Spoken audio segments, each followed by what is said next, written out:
Hey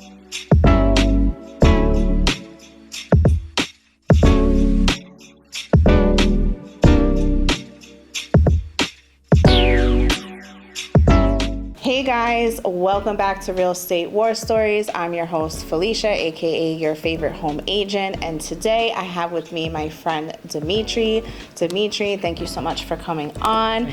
If you can go ahead and just introduce yourself, your title, Where do you service? My name is Dimitri Petrovsky. I work with Corcoran and I service the Brooklyn and Queens markets. Awesome. And how long have you been in the business? Since 1990, so it's about 33 years now. That's great. What made you decide to get started in real estate? Honestly, it was weird because I really didn't know what I was going to do. And my brother is a plumber and he asked me to work with him as a helper. And I started doing that work with him, and he just finished doing a brand new real estate office for somebody. He did all the plumbing work. He said, I don't think the plumbing's for you. Maybe you should talk to these guys.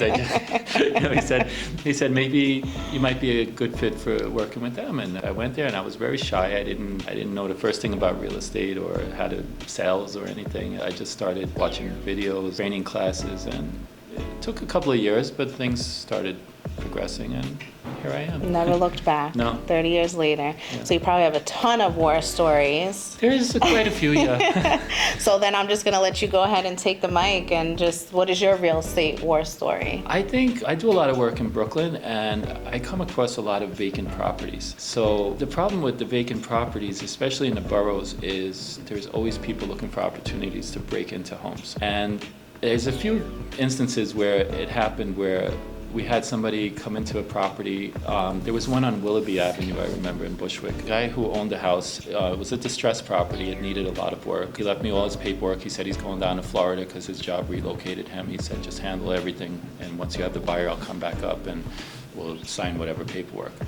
So I told him I'm going to secure the house because I'm worried, that the house is sitting there vacant. So I had somebody put boards up on windows, chain the door, whatever we could do to secure the property. About 2 days later, the guy who did the work, who actually went and secured the property, he was passing by there, and he said, did you take the boards off? And I said, no. And oh my God. So I went over to the house and I see lights on, and I called the police. In 30 years in the business, this was one of my first experiences dealing with this. I was like, what do you do? I called the police. Police came. I said, this happened in the past day or two. It's just something that just happened. So the police, luckily, were nice. They actually kicked down the door to the apartment on the first floor.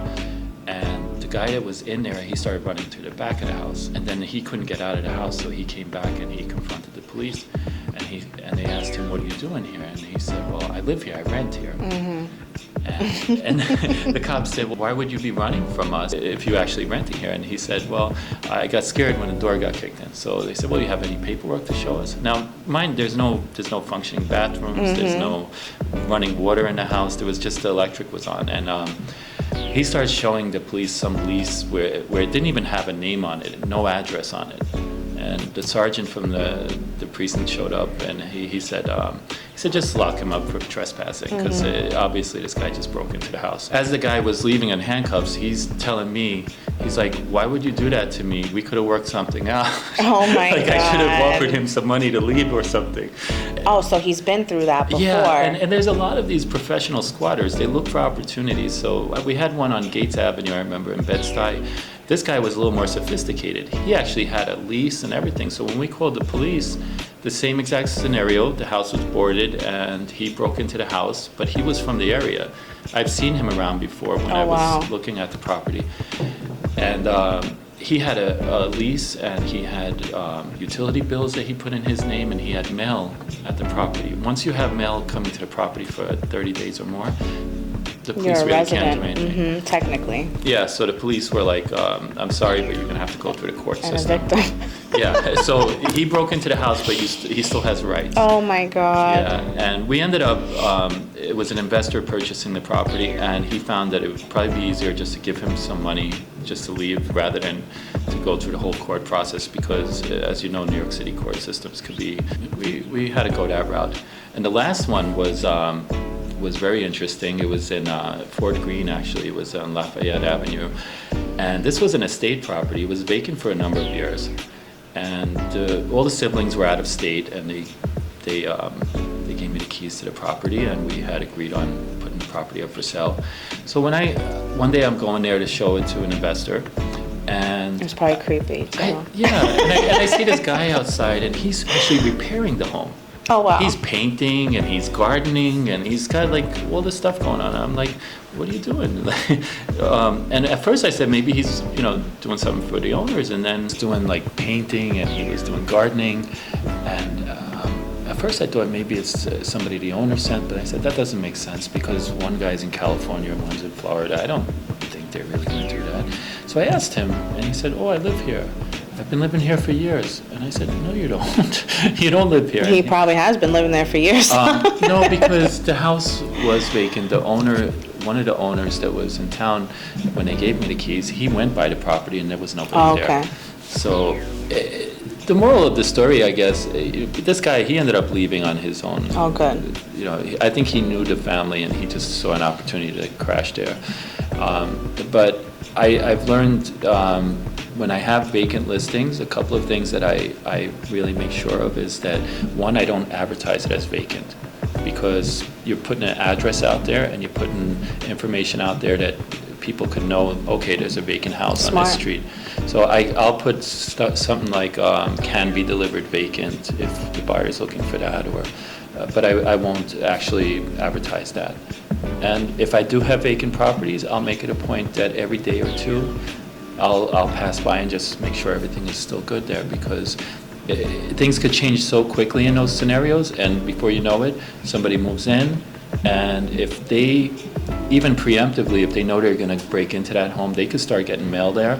And once they have anything that could prove that they've been there for 30 days or more, it could be a letter from anywhere, then you're subject to the court systems. Mm-hmm. Another thing to do is once it goes on the contract, take that lockbox out of there. Yeah. Because you just never know, too, who will get a code and whatnot. So, smart. Yeah, so that's my war story. It's pretty, a lot of people think that real estate brokers just have fun and go to fancy dinners and show houses. And there's a lot of details that go on in the back end that people don't realize. Exactly. Actually, Sean, who just told the story, his war story was about vacant property as well, really? Almost similar to yours. So that just goes to show how many people deal with those type of situations. So thank you so much for sharing that. I would love to hear some wisdom that you may be able to give with all your experience that you have in this business that maybe you wish you would have known when you first started, or that you might think is helpful in general. If I was to give somebody advice just starting off in a business, I would say learn as much as you can, but don't overdo it. Don't get so deep into learning that you forget about what you're really there for, and that's to help people with their goals. And I think a mistake a lot of agents do is they chase their commissions more than they do their service. And if they could just focus on the service they provide people, whether it's a small deal or big deal, it all falls into place at the end of the day. I treat every customer the same, whether it's a $100,000 deal or a $9 million building in downtown Manhattan. It doesn't matter to me. Everybody gets the same service from me.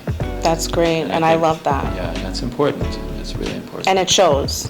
I mean, I see you out there killing it. I've met you. You're such a kind person with a great heart. So, and I even have to check myself sometimes too, because even starting out in the business, it's hard financially.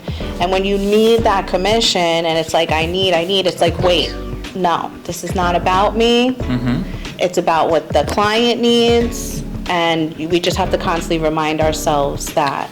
There was, I'll leave you with one thing. When I first started in real estate, I had my first broker.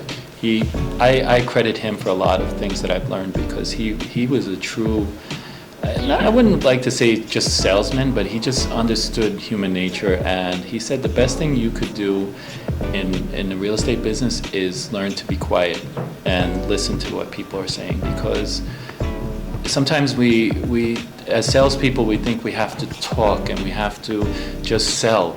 But sometimes just by listening to people's needs and understanding where they need to be in their life, you'll get much more information and be able to help them the right way.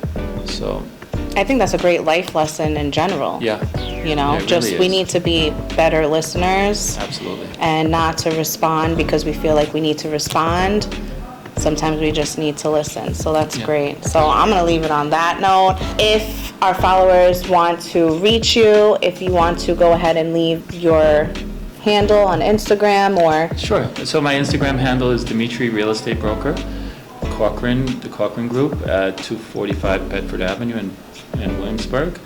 And Awesome. feel free to reach out if you just want to say hi or Yeah, or ask get any some questions. expert advice. He's your guy, so definitely reach out. My advice is always free.